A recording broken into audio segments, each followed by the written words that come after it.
hard-fought ball game. Nigeria's good. Defense is fast. They swing it. Everything we thought they'd be, it was. Now it's about game 2, and that's always the situation when you get to a super regional and the 2 out of 3. And so we got to make some adjustments, and excited about our chances to get after a game tomorrow. Question? I think she only threw 79 pitches. Do you try to work counts? Can you not work counts against somebody who's that good? Yeah, I mean, yeah, I think game 1, if you can get in game 2, maybe game 3, maybe you start to spread the zone a little bit more, make her throw a few more pitches. She obviously is really good pitching for a reason. She's, up and into the righties and started throwing the changeup a little bit more early in the game. So then you kind of had to pick one or the other. And so that's, the thing we've got to think tomorrow, when we get in there is like, are we going to get a little more strategic on, trying to maybe look the changeup or look something away, or we could get another pitcher to could not be Nigeria, So, I think that's where you got to get strategy on that side. But, good for her on that side. That was very efficient on her side. And, I think now we've got to figure out how we go game plan too. Yeah. Michaela, how effective was she at just mixing up like speeds and locations? Absolutely. We're talking about the overall pitch count being like late 70s, so that's pretty good. That's a really efficient ball game. I think she did a great job pumping strikes, and if we flip the script a little bit on our end of our standard, we try to get leadoff outs really often just because it really stops the opponent's momentum, and that's exactly what she did to us. I believe she got 5 out of 7 innings of the leadoff out. The only inning being mine, I think in the 4th or 5th, I started off with a walk-in Katie Dack with her single there at bottom of the 7th, excuse me. But I think on that end, it's about like our compete and like how are we truly selling out first batter, first pitch, and just looking forward to the adjustments we make tomorrow. It seemed like there were a lot of foul ball outs in this game. Was that more because you were trying to, I guess I should direct this to someone, Michaela? Or anyone can answer, I guess. Yeah. Is that more because you were just being late on some of those pitches, or not being able to barrel her up as well, or what do you kind of attribute that to, or was it just bad luck? Yeah, and when you're throwing a heavy velo like that, like it's decision making to swing or not is like very, very minimal time there. So on that end, and she was throwing a lot of strikes, got to swing at it, and with that type of velo, we're talking just 0.1 of a second is just like a little bit off to get a foul, like a pop-up. So I think on that end, the adjustments just being made, like if we can work on being a little bit more on top versus like the pop-outs, the foul pop-ups that are closer like in the infield, and see if we can get a little driven more out towards the outfield and feel from there. Lonnie, I know the game unwinds the way it's going to unwind, but do you like the fact that you've shown them several different looks and they didn't lock in on one person, or how do you feel about pitching kind of going into the rest of the season? We pitched by committee all season long, so I don't, we weren't going to do anything different at this point.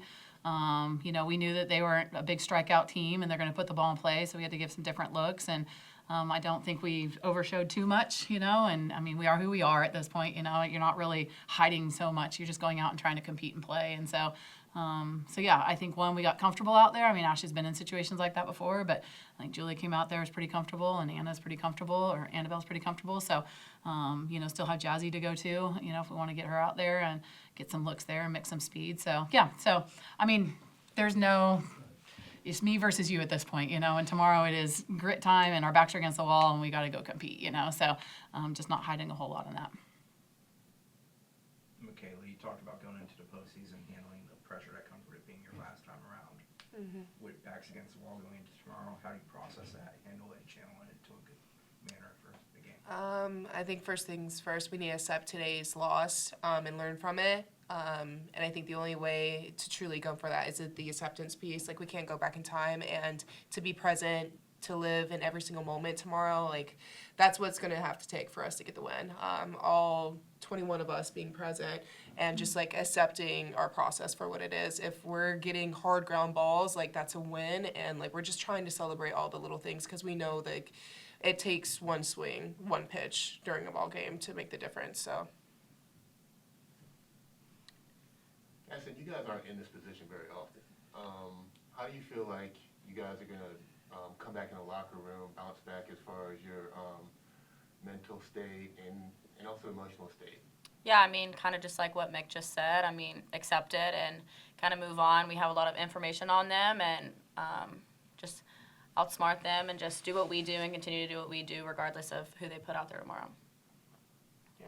I want to touch back on like being a senior piece. Like, you can either be afraid and live afraid and choose to be that way, but more likely than not, you're going to regret feeling that way and being in that moment that way. So I think just as a reminder, like what I usually tell between like Christina, like it's all out here from now on, and that's the best way to live, because I'd rather live knowing I gave every moment out on the ball field like my all. So That's tomorrow. yeah, sorry.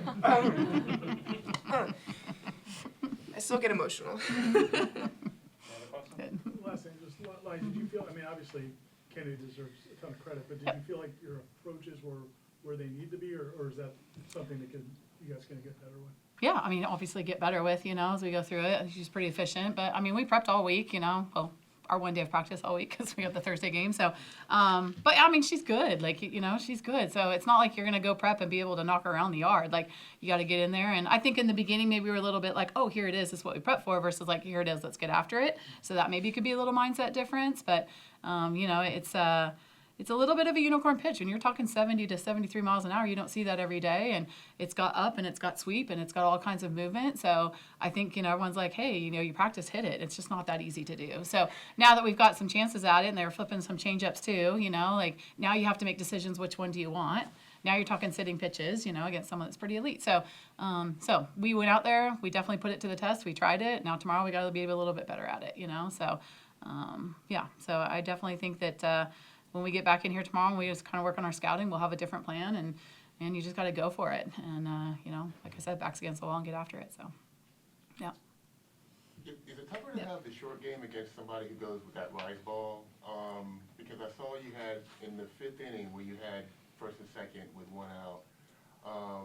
Is it harder to ask somebody to try to bunt her over because you know that it's going to be a rise ball? I think it becomes the tools of your players at that point, right? So I probably wouldn't have Michaela bunting in that situation, So it's like your players' tools at that point and what they're going to do. I think about it. So, yeah. Like I just, I think that whatever presents at the time, and then you've got to try to use, And yeah, it's 70 up. Like it's hard to get on top of something like that. So, but I mean, again, when you have to have decisions in a plan when you're going in there. So you definitely see some lefties trying to get after it. We had some unfortunate balls kick off a leg, and it's just softball today. There was just some things that just went softball's way, and we've got to put our head in a pillow tonight and get after a grinder tomorrow.